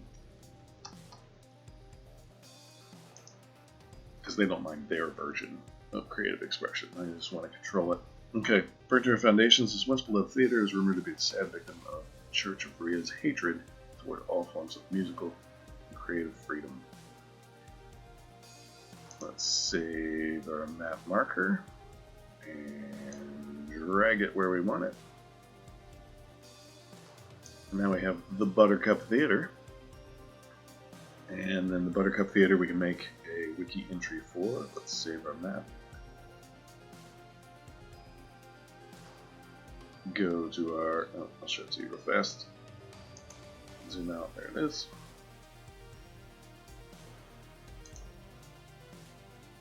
We want to go to Paradise City, which is down a few layers. Kingdom, cities, towns, and villages. Paradise City. And we'll add another one of these entries here. We've got little mini descriptions behind them. That's always handy too when you have links, so you don't have to click the link if you just need a reminder what it is. Let's see. Let's keep it.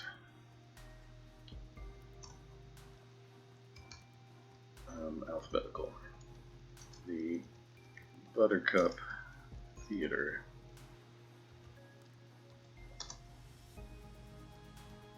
A once beloved venue at the edge of Town Square that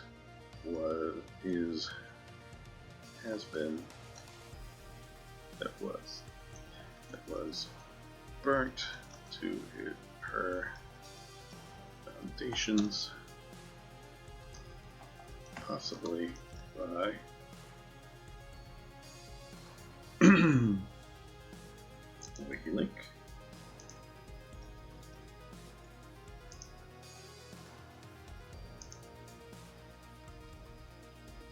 Church Bria.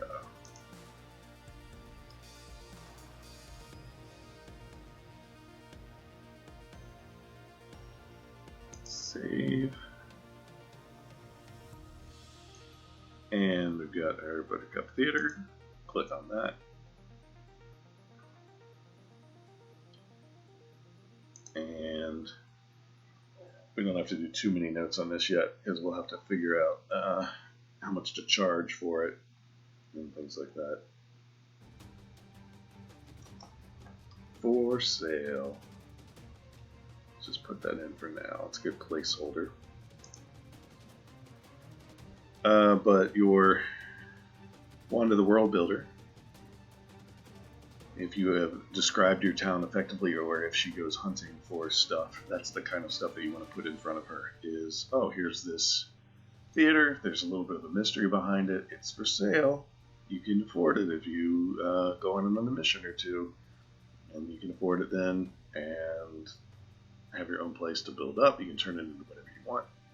Inside, maybe you'll find some cool stuff if you dig around, stuff to get started, and then that can become sort of the motivating mission for earning money or getting favors or whatever. Gives Wand of the World Builder another hook into your world, and then you let her go as crazy as you can. She can turn it into whatever, make it a shop, make it a base of operations, stuff like that. Maybe the whole group will get involved. You don't know. One other thing I wanted to mention as far as world builder projects that you can do is an organization.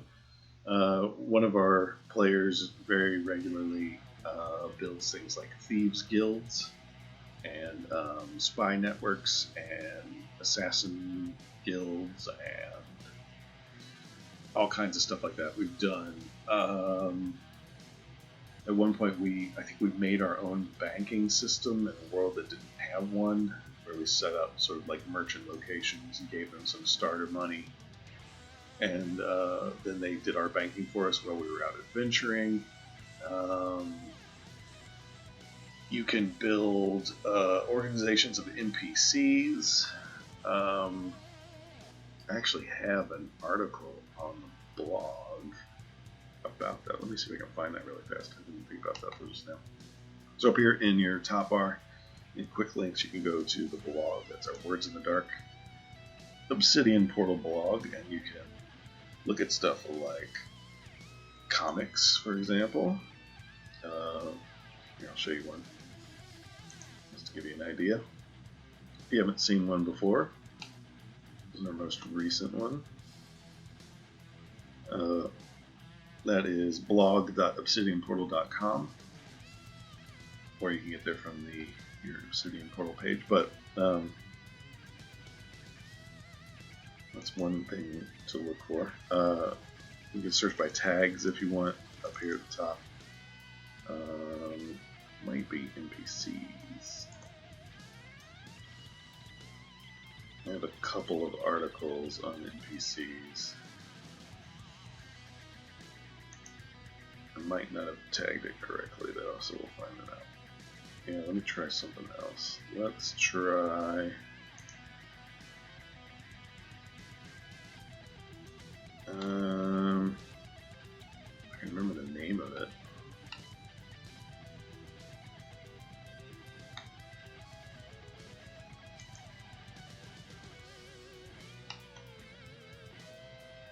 Could search by GME.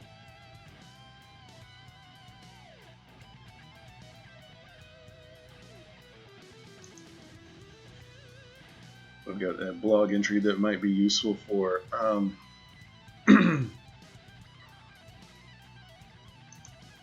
basically it's if you have followers, taking your followers and turning them into a network of individuals that do stuff for you outside of adventures, so you don't necessarily take them on your adventures with you. You instead leave them behind and have them do stuff. Back here a ways. This is a good preview of the blog anyway. You get to see some titles that you might not have seen otherwise. Making mounts more momentous. That was another one. If you have a mount for your game.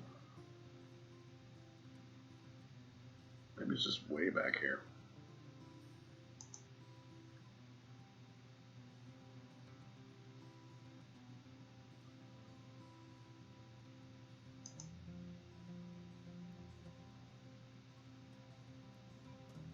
I'll find it eventually, don't worry.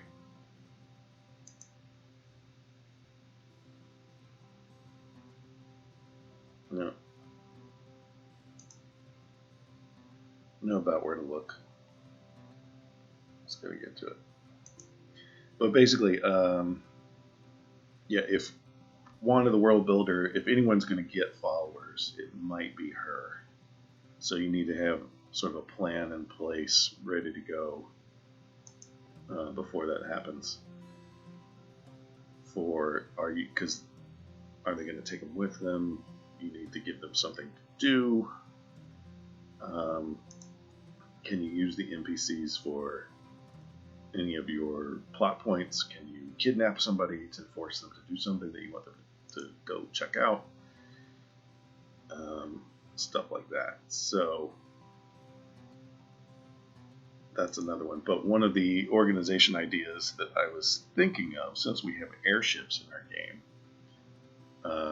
was something along the lines of an old guild of pilots for airships.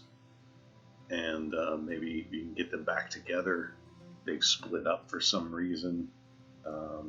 You can reopen their guild hall, perhaps, or you could do something like just finding them. If they've gone missing, maybe you need to get a certain number of them back together, and you will reestablish this guild. You can then use it. So an organization is another option for your world builder projects.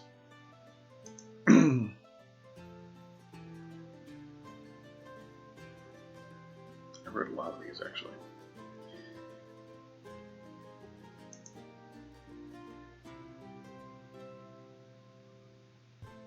Some on maps. I may have missed it completely. Just scrolling through, but we'll find out. Yeah, I've got another conventions article that should come out towards the end of the year. And that will be nerd conventions you can go to, gaming conventions you can go to for January, February, March. So be sure and check the blog for that.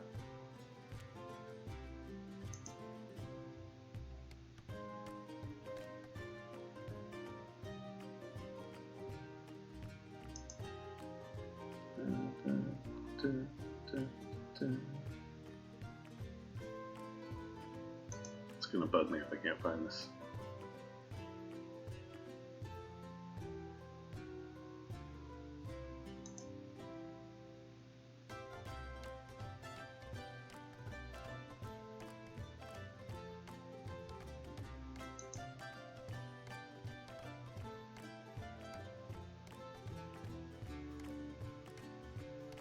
Yeah, I think it's just gonna bug me. I've missed it. Oh, here's where the story of Live Free or Die Bard came from, by the way. This is one of Kalak's articles. Let me check that one out too. But that's where the title came from. Technically, this is Live Free or Die Bard 2, because we tried Live Free or Die Bard in a previous game, and it did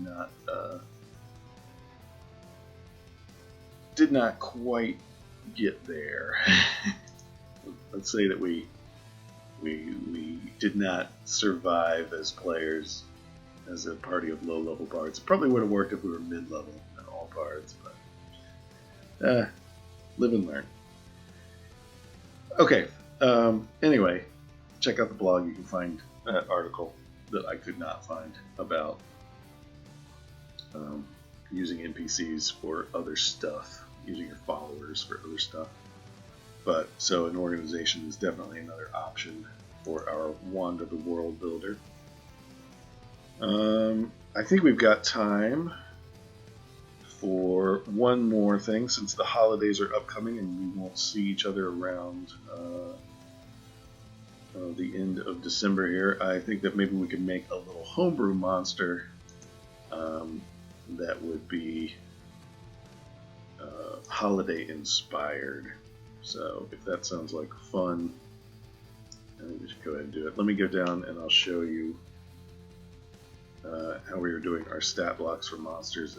We're just using this little quickie version of monster stat blocks, and it's basically a table. I'll show you what that looks like in textile. We've got a bestiary too. I can show you in the bestiary. That's where we're going to put this particular guy. But down here where the rats are. Yep, so I'm going to copy paste this whole thing, and then we can just use that as our starting point. So let's go to our wiki. We have a bestiary. We've already got loads of funny critters that we've made. We're going to make another one. And I think we're going to do the creepiest of all the holiday creatures that I can think of anyway. And no, it's not Krampus. He's pretty creepy, but it's actually Elf on a Shelf. So there's just unblinking eyes. It's not cool. And they're elves in fantasy games, so we're going to put one in here. Let's call him a shelf elf.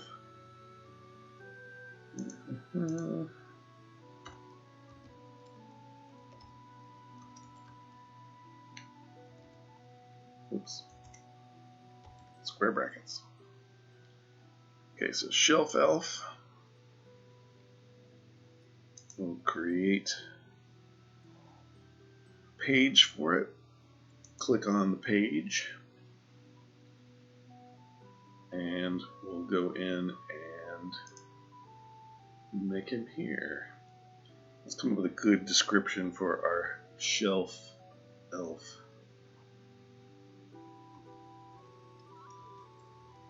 A tiny sub-race of elves. Or perhaps gnomes.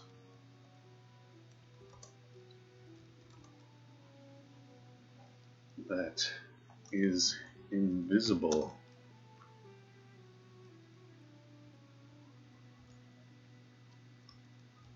To most, but can sometimes be found quietly watching children.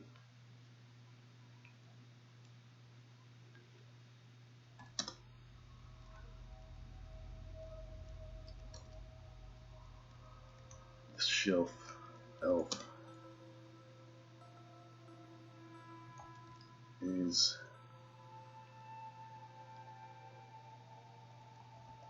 cowardly creature freezes in place whenever spotted, hoping to fool onlookers into thinking it nothing more than a toy or other inanimate object.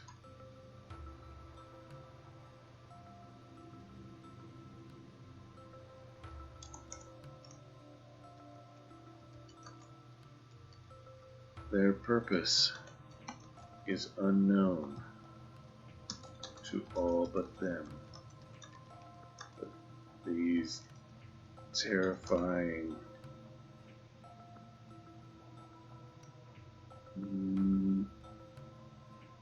intruders, home gnomes. I like that.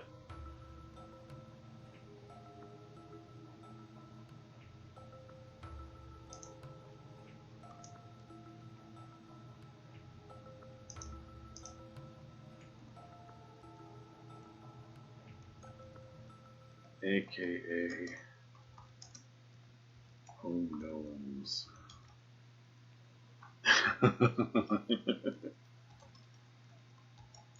AKA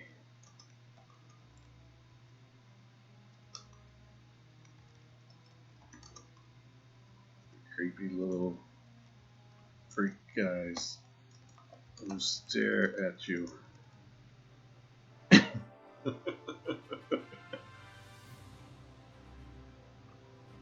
wonder if you could have like dwarf on a wharf in this game. It's not as effective. Like it's only on dockside buildings. Dwarf on a wharf. He stares through your window, looks at your ships.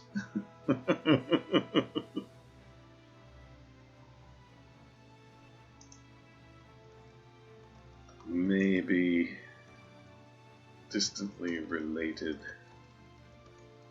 to the dwarf.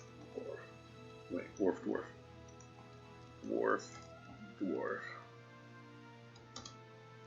Shelf elf is a cowardly creature that freezes in place whenever spotted, hoping to fool onlookers into thinking it nothing more than a toy or other harmless, inanimate object. Their purpose is unknown to all but them. These terrifying intruders seem to prefer staring at children with unblinking eyes.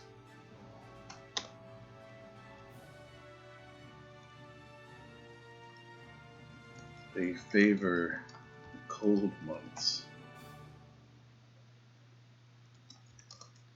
and have been known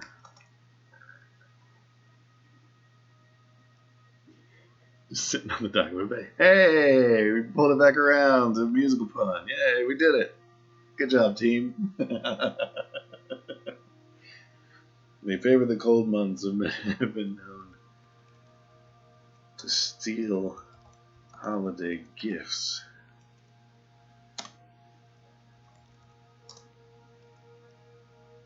from those they observe.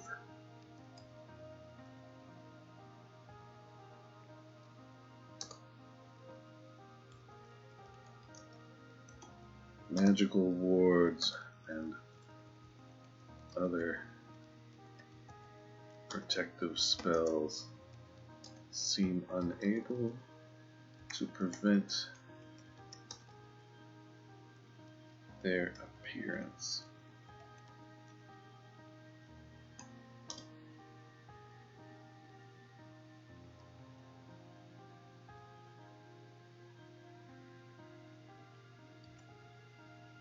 It has also been reported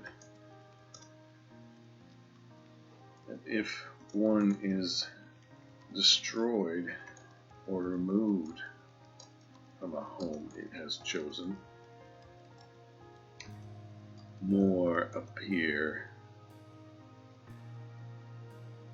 in its place. Angrier, frozen faces.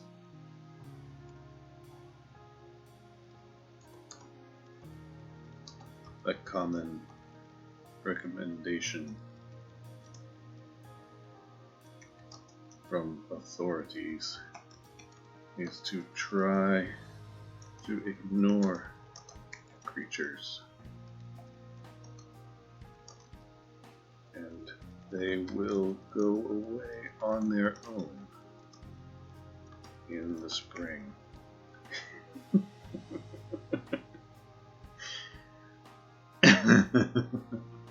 Okay, now we need our stat block. We're copying over. We don't need our link.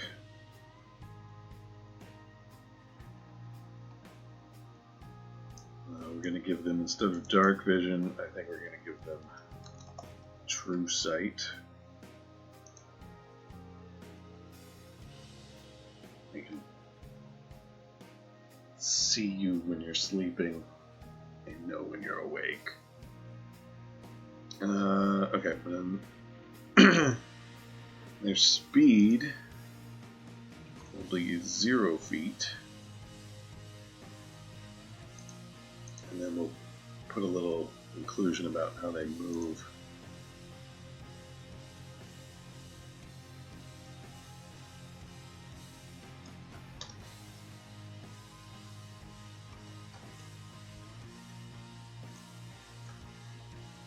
The shelf elf only moves when no one is looking at it.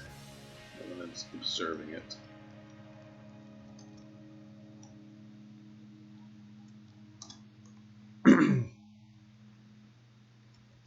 They can traverse great distances in the blink of an eye.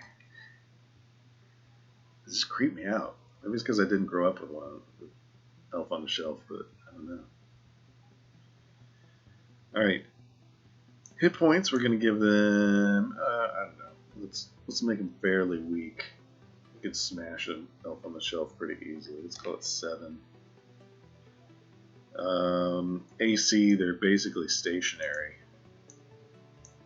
So like 5, just because they're small. Reach is going to be 5 feet. Yeah, we'll keep it 5 feet for now. They don't really have an attack. Yeah, let's make these nil.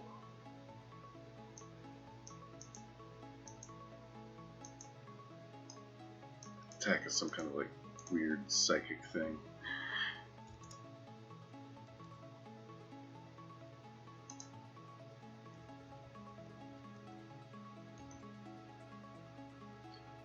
And then XP, I think their creatures worthy of destructions will do make them 50 XP. They appear randomly and they're hard to get rid of.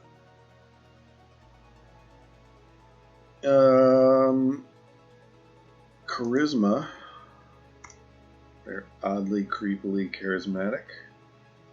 Maybe a 17.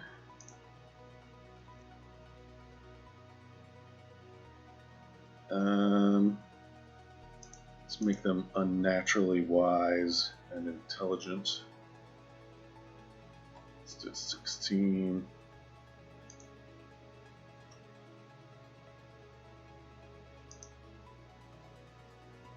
$20 for intelligence. Constitution will make kind of average. 11 plus 0.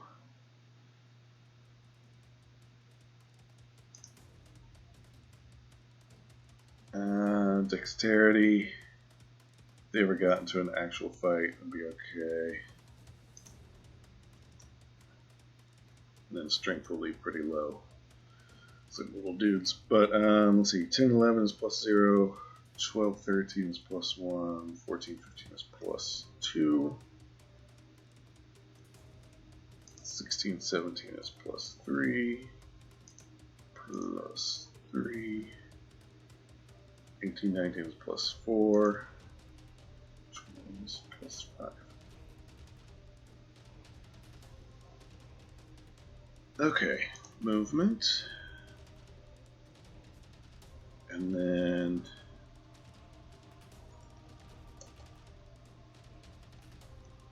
tax.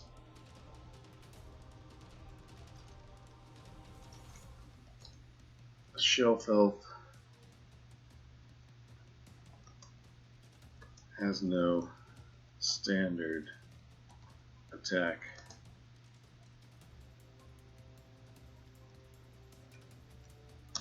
But instead induces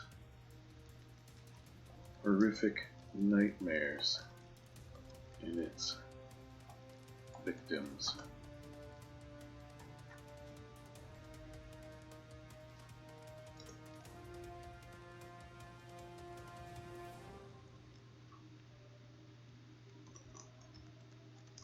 Once per round, the Shelf Elf may designate any target within its sight.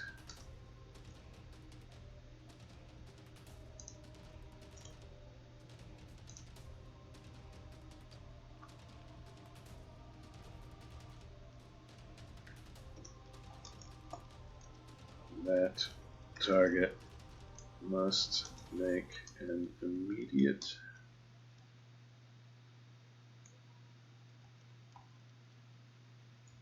saving throw versus a fear effect.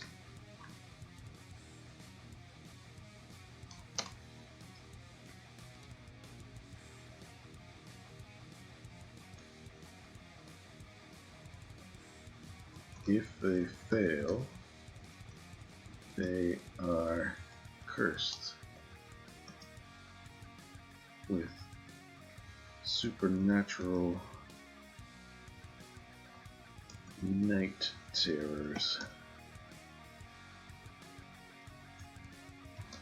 Every time they sleep, they take 1d6 psychic damage. I don't remember what it is in 5th edition, if it's called psychic damage or something else, but I'll go back and fix that later on when I have a chance.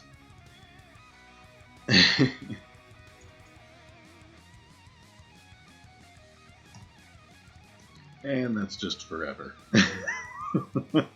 Okay, so we got our holiday creature. Let's create it. Ta-da! There's our little mini stat block. A couple of notations, but that's how you do your quick little bestiary entry. And there you go.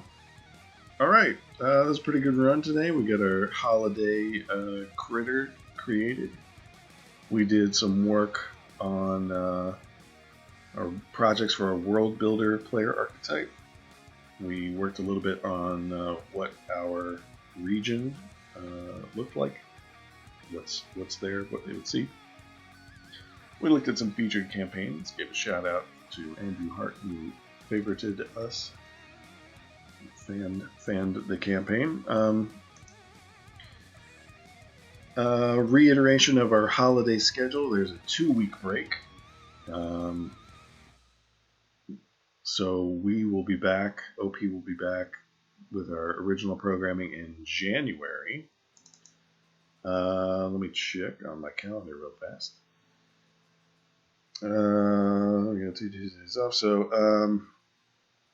the next show will be Calex's show on Tuesday, January 7th. That will be at 10 p.m. Eastern Time. That's GMT minus 5. My show will resume after the new year on Thursday, January 9th at 11 a.m. Eastern Time, GMT -5. In between, you may see some other shows being hosted on OP. Feel free to tune in and check them out. Otherwise, though, other Twitch stuff to note. As we said before, you can go find old episodes of Live Free or Die Barred on our YouTube channel. The link's in the chat. I was also noticing that we do not have custom emotes for OP, and I was thinking that perhaps over the break I might design a few. If anybody has any ideas, feel free to message me or OP in general at whatever communication method you think is appropriate. You can get online and message me at Jinx001, JYNX001. That's my username on Obsidian Portal. You can message me that way. If you have any ideas for some Twitch emotes. I'm not sure how many we get to start with, but try and get a couple custom ones on there, because now that people are earning points for watching Twitch shows, we need to give you a way to spend your points. I think that'd be cool. So that's it for this week and for 2019. Thank you for joining us for this Twitch experiment. I think it's going pretty well. We're having lots of fun making cool stuff. We'll see you next year, definitely. Don't forget to, if you need those last minute gifts, you can do the gift membership on OP and give your favorite GM a little bit of time on the site with all the fancy features that we've been showing off. So have a good one. Happy 2020 coming up, and happy holidays to everybody. Thanks for being here. Appreciate your support, and we will see you next time on Live Free or Die Barred. Bye.